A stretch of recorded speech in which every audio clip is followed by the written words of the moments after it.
Chris Shiflett, welcome to Australian Musician. Awesome, man. Thanks for having me.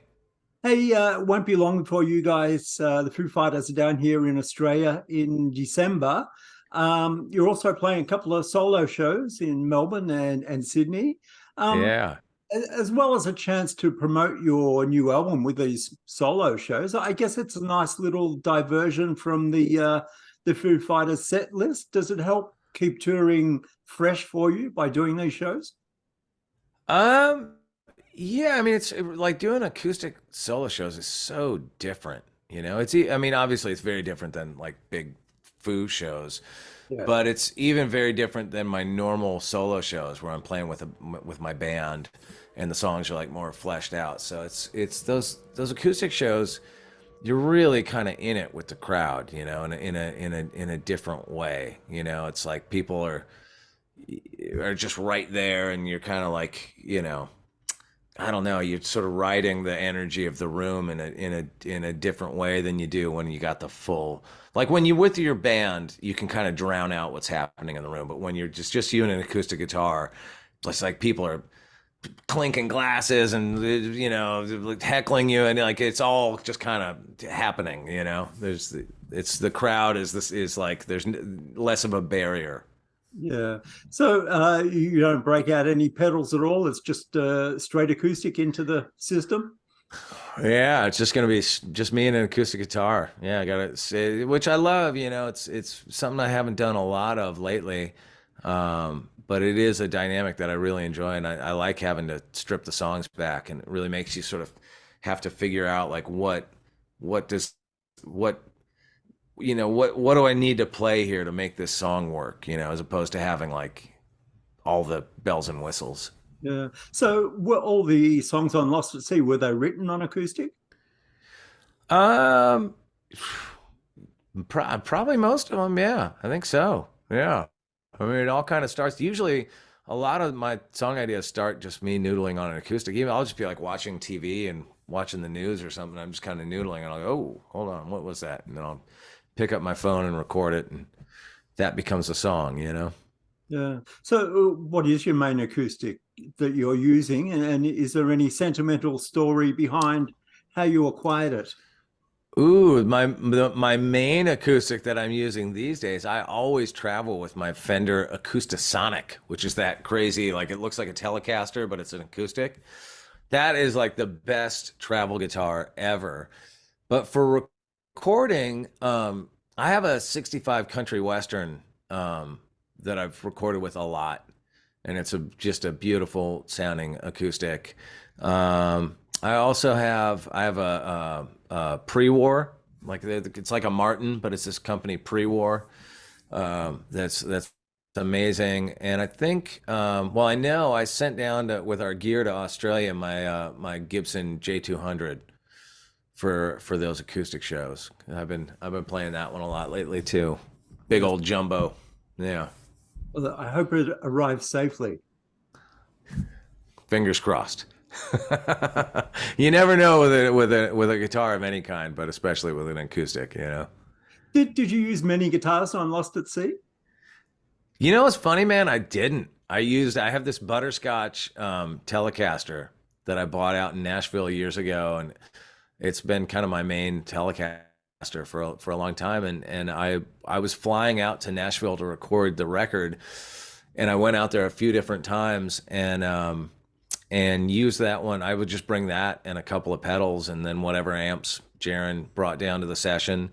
And I certainly back at home, I used some different things. I'm sure I used my Fender Signature Model Telly with the P90s in it, and I'm sure I must have used like a Les Paul on there somewhere or something like that. But for most of the tracking, it was just that butterscotch Telly. Yeah.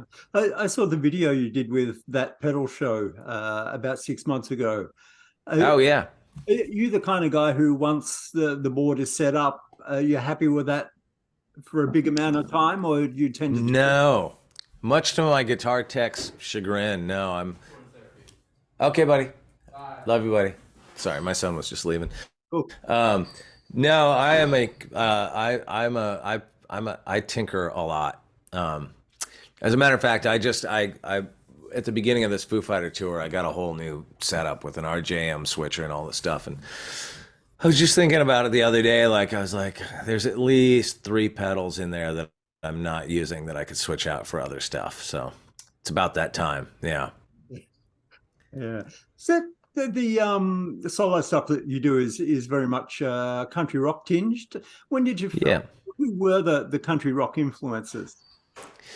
I mean, I always say it starts for me with the Stones, Yeah. you know, and then like Dead Flowers and Country Honk and, you know, all that stuff, you know, in that era, that late 60s, early 70s era of their music was huge for me. But, you know, I also grew up in the 70s and the 80s, and like you couldn't get away from bands like the Eagles, you know, like I wasn't buying Eagles records, but like they were just in the ether, you know? Um, as well as like, you know, just some of the mainstream country stuff that sort of, you know, I would, as a kid, I'd watch like the Barbara Mandrell show or stuff like that and get a little bit of it from there. But it was really like in the mid 90s for me when I first really got into like Uncle Tupelo and Sun Volt, bands like that. Yeah. The Kind new of started there. Yeah, the new album has a lot of collaborations. Jaron Johnston is the main guy. Uh, Yeah. how different an album might it have been if you'd been left to your own devices? Oh man, it would have been so different. And the, you know, the proof in that is like just listen to my demos. Not that I'm ever gonna play anybody my demos because they're fucking terrible. But yeah, no, I mean it like Jaron added a huge amount of, I mean, he had just had so much input into arrangements, some of the songs we wrote together. And he is just fantastic in the studio. You know, he's a great songwriter, great singer, really has a great sense of what your song needs and also doesn't need. And so you know, I just took his advice and you know, if he suggested I go down a certain road, I went down it. And same with all the players, you know, had huge impact on it. You know, I think we could have taken this same batch of songs and done it with a different room full of players. It'd be a very different record, you know? So, yeah. What do you enjoy most about collaborating? I mean, I love writing songs with other people. That's always great because it always elevates your music to somewhere that you wouldn't have necessarily taken it. But I mean, I'm a guitar player, so I love having all these other great guitar players on my record. It just those guys all brought so much to it that just I never would have thought of because I'm just a very different player, you know, than Bukovac and Charlie Worsham and Nathan Ketterly. You know, those guys are just, they're all amazing. They're all very different from each other. They're all very different from me. And you just get that blend of a bunch of different great guitar players kind of doing their thing. Uh, what's your approach to recording solos in the studio? Do you plan them out at all, or do you just feel it in the moment? I mostly plan them out. I mean, I usually have a sort of a sense of before I go in of kind of what I want it to be. But you know, once you get into the studio, then you try different things, and so maybe you're hearing something in your head, but it doesn't really work when you're in the room doing it. But that exploration, some of the solos on this record that I'm kind of most proud of are like the ones that are really in doing things that I don't normally do, like the B bender solo. I don't know if you can tell that's a B bender on I Don't Trust My Memories Anymore. That whole guitar that solo section is I played on my B bender, which is a thing I just don't do that often, so I really have to think about it when I do it. And same with the slide solo on Weigh You Down. I don't really play a lot of slide, so when I do, I have to work it out because I'm just not, you know, I'm not very good at it really, if I'm honest. So I just have to sit there and kind of woodshed it for a while and figure it out and kind of get it in my hands and then give it a go. Is there a track on the album that's closer to your heart than others? I mean, there's a couple. I mean, I think Overboard is one of them. And it's like, you know, it's a love song for my wife. And and Dead and Gone would be the other one, because that's pretty close to home. Just singing about some old friends that passed away, some folks that I grew up with. So yeah, both of those songs. Yeah. But there's all the songs that I kind of wrote the lyrics mostly on my own are the ones that are the most personal. Weigh You Down, Damage Control. Yeah. I think when you write with other people, sometimes it can be challenging not to sort of lose your voice in it, because it becomes not just your perspective, but a room full of people's perspective. And you can get some really good results. And the songs that we recorded that I co-wrote with other people I'm really proud of too. But sometimes, it can turn into something that it's sort of, you lose yourself in it a little bit, Yeah. You get to rock out with the Foo Fighters. You do your country rock thing with your solo stuff, but you have a wide palette of musical tastes. And I recently saw one of your Shred With Shifty episodes. You're talking to Niall. Yeah. Yeah. I saw Niall and Chic just last weekend play. It was one of the best. Oh, really? One of the best gigs I've seen. But what kind of things do you learn from a guy like that you inject into your playing? Oh, man, so much. I mean, Niall is such a guitar god. And he's one of those cats, too, that I was thinking about it. I don't remember if we talked about it, but when I was a kid, I was listening to heavy rock music. So I wouldn't have necessarily thought of him as being an influence on my playing per se, but his music was fucking everywhere. I mean, that guy has just played on so many hit records over the years, that whether it's Madonna or Chic or Bowie or whatever, so much of his guitar playing has just been in the air my entire life that he is an influence, but I love talking to guys like that, because he just plays so different. He comes from a very different musical background than I do. And what I got out of it, I mean, I got a lot. God, it's like, where do you even start? Because he's like a combination of like jazz and classical and R&B and rock, and he's like all these things, But like, I thought it was really interesting, like the way that he plays chord inversions with all these sort of jazzy chord shapes, are things that sound like, if you're just a casual listener, you don't realize kind of how complex a lot of it is. And it's not complex in like Yngwie Malmsteen complex, but it's complex in a different way. It's a way that maybe you could wrap your head around a little bit more if you know what he's doing. And so to get to sit there and have him break it down was so cool. And even just to hear him talk about like, the gauge strings that he plays, and his sort of having a light touch, you can hear it when you listen back to those records. It's cool. Yeah. The other great series that you have is Walk on the Floor. Is that still an ongoing thing?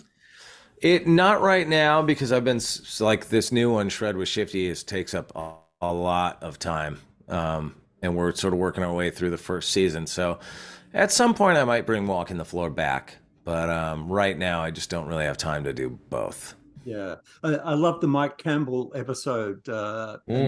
And I think you guys have got a lot in common, sonically and influence-wise. Do you think there are similarities in your playing? Oh, I mean, he's a huge influence on, and as a matter of fact, I just interviewed him not too long ago for this new podcast, and we haven't put it out yet, but it's so great. And I said to him, like, do you realize, like your name is used constantly in my world? Like, every record I've ever made, at some point, somebody says, do a Mike Campbell kind of thing on that. You know what I mean? It's like literally every record, because he's one of the greatest, for sure. Yeah. I think anybody that's my age that came up sort of, after the Heartbreakers were making records, you can't help, if you're a rock and roll guitar player, like, he's one of the biggest, most influential guys ever. Just a dude that always finds the perfect thing to play in any song. He's just has this sixth sense of always kind of locking into something, a great little melody or something that adds something to the foundation of it. Do you have any bucket list music projects in the back of your mind that you'd like to get to one day? Probably. Wait, hold on one sec. My wife just came up. Hi, honey. I'm in the middle of an interview, so I will come see you as soon as it's done. So much traffic. Yeah, as far as bucket list, I mean, really, the bucket list is just to keep making records. That's kind of ultimately my bucket list. I just never want to stop. I mean, I probably want to stop at some point, but I don't want to stop anytime soon. And what are you most proud of in your music career? Oh, man. That's a tough one. I mean, I guess, like something like going into the Rock and Roll Hall of Fame, it's like not something that you ever even dream about, because it's just not, you just don't even consider that that would ever happen. So nights like that, that was a great night, just to look out and see my family sitting there at the table, and then like look over and like Paul McCartney's on stage with us. Like, it was wild. I really tried to be in the moment that night, which is hard to do. Yeah. As we said, you're here in December with the Foo Fighters doing your own solo shows. What are your memories of past Australian tours? What do you like? Ooh, Come down. Australian tours are always the best tours. It's the one that you look forward to the most. You wind up having a couple days off in just about every city. The shows are always amazing. The crowds are always amazing. I'm a beach person. I love to get to the beach and go surf, so wind up doing a lot of that. Eat a lot of meat pies, usually buy a new surfboard, see some friends. It's just like, it's kind of like, it's like a tour and a vacation rolled into one. Yeah. All right, Chris, it's been great to chat, and we look forward to seeing you down here real soon. All right, buddy. Thanks for taking the time. Thanks, man. Take care.